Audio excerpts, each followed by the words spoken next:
Oi, minha gente, tudo bem? Hoje eu vim falar sobre literatura russa. Eu tenho um trabalho para apresentar, é um seminário livre, seminário teste, na escola, e o meu grupo escolheu falar sobre livros. E eu escolhi uma especificação que fala sobre literatura russa. Então vamos lá, o básico que vocês já devem conhecer. Gente, eu tenho uma apresentação de PowerPoint que eu não consigo compartilhar com vocês, mas eu vou dar uma olhada aqui, é para isso que eu tô olhando, tá? Depois eu mostro no final para vocês. Mas é só uma ajuda. Tá bom. Literatura russa é uma literatura que é feita, são livros, né, um conjunto de óperas literárias feita por pessoas russas ou escritas em russo.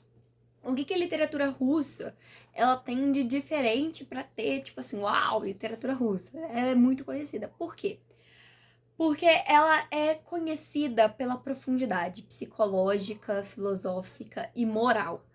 Ou seja, ela é uma literatura que ela não é bobinha, ela é profunda, sabe? Ela busca entender a consciência das pessoas. Né? As pessoas, elas costumam. É tipo assim, sabe aquela expressão de levar tapa na cara? É isso. Ler literatura russa é ler pra você apanhar, entendeu? Pra você ler e ficar, meu Deus, eu sou assim, o que eu faço? É reflexão total.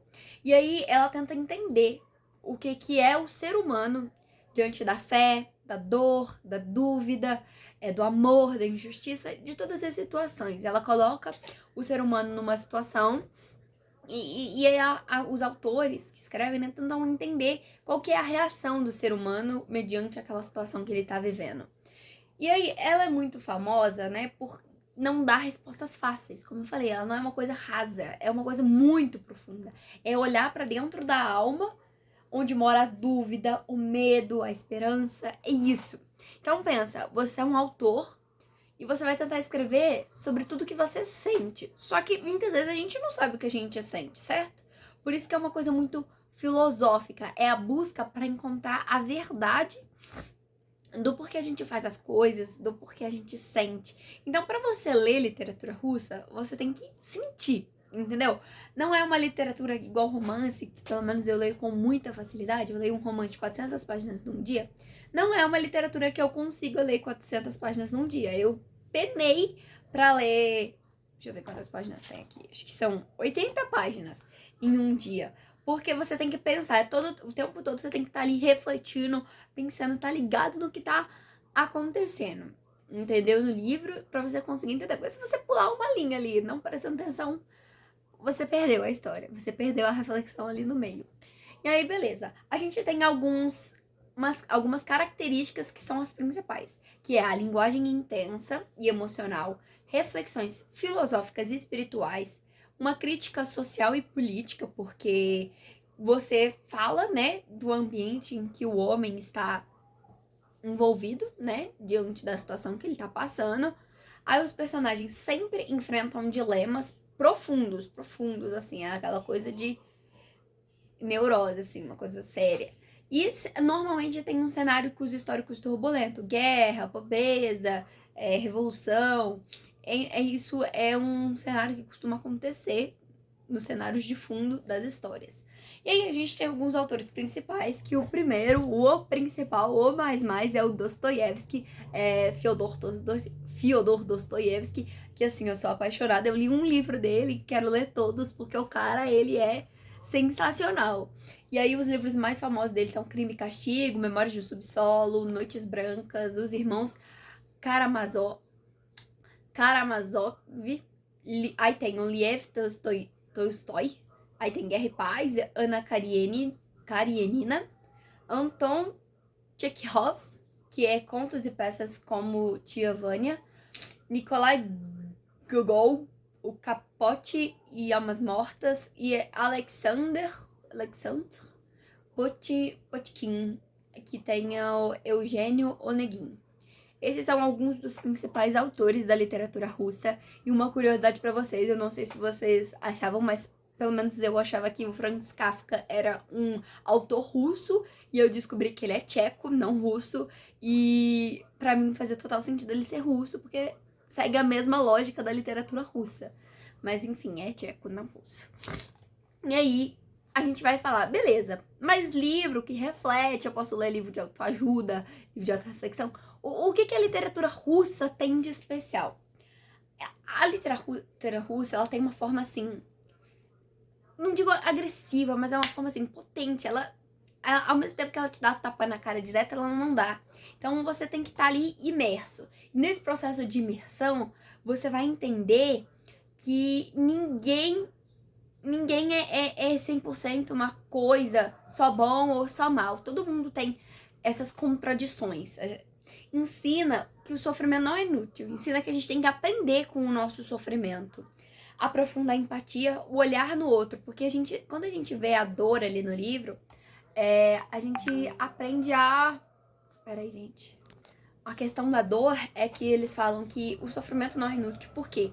Na literatura russa, eles mostram que a dor, ela é o caminho para te transformar e te conscientizar numa pessoa melhor. E aí a empatia, você enxerga pessoas reais. Você para de enxergar a idealização das pessoas, ou a ideia, né? Você para de enxergar o que você põe na pessoa. Você põe expectativa. E não, você olha com empatia como uma pessoa real. Faz a gente ter responsabilidade nas nossas escolhas. Por quê? Ele mostra que cada decisãozinha mínima importa, impacta na nossa vida e tem um peso moral enorme. E tira a pressa da vida. Os russos escrevem devagar, mostrando detalhes, sentimentos, pausa. Você aprende a ver o que está por trás do que é visível.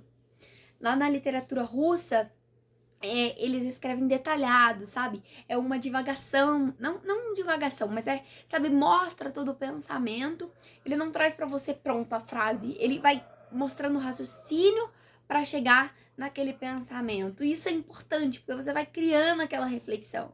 Não é nada rápido, é aquela questão de construção. E é muito importante isso, porque isso vai mostrando a vida. E a principal coisa é ensinar a gente a tirar a vida do automático. A vida tá sempre no automático. E aí eles mostram que a vida não é isso. Que a vida exige presença. Exige que a gente esteja lá. E aí, pra finalizar, tem o meu livro favorito, que é um dos poucos que eu li, que é russo. Eu já ouvi falar de muitos outros, conheço a história. Mas o que eu li mesmo e que eu apaixonei, que eu decidi começar a ler literatura russa esse ano, inclusive, foi Noites Brancas, do Fyodor Dostoiévski. E, cara, esse livro, ele é incrível, é curtinho, é fácil, você precisa prestar atenção, mas é fácil. Tipo, eu grifei um monte de coisa e eu tive que escolher uma frase pra falar dele. E aí, ele fala assim: e novamente, te perguntas o que fizestes dos teus anos, onde enterraste os teus melhores momentos? Viveste-os ou não? Você tá vivendo sua vida? Você tá aproveitando os momentos? Tá? Você tá sendo presente na sua própria vida? E aí eu trago a reflexão pra vocês. Por que as pessoas acham que é tão difícil ler, no geral, ler literatura russa, ler literatura clássica? As pessoas estão com a vida tão corrida, que elas estão esquecendo de parar, de estar presente.